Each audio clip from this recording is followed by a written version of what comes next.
Want to keep your website visitors updated with fresh content automatically? Adding an RSS feed to your WordPress site is easier than you think, and in this quick guide, I'll show you exactly how to do it. Start by logging into your WordPress dashboard. Once you're in, direct your attention to the top left corner of the screen and click the plus icon. This is where you can add new blocks, sections, or content to your site. The interface is intuitive, so even if you've never done this before, it's simple to navigate. A search bar will appear.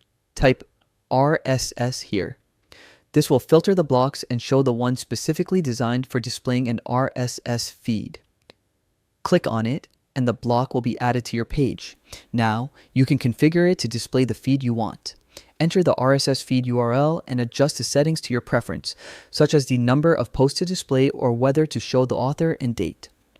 This customization makes sure the feed fits perfectly within your site's design.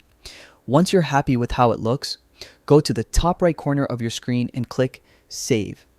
This ensures that all your changes are stored and your RSS feed is now live on your website. And that's it. Your WordPress site is now equipped to display the latest content automatically, keeping your visitors engaged without any extra effort. It's fast, efficient, and a great way to keep your website dynamic and up to date.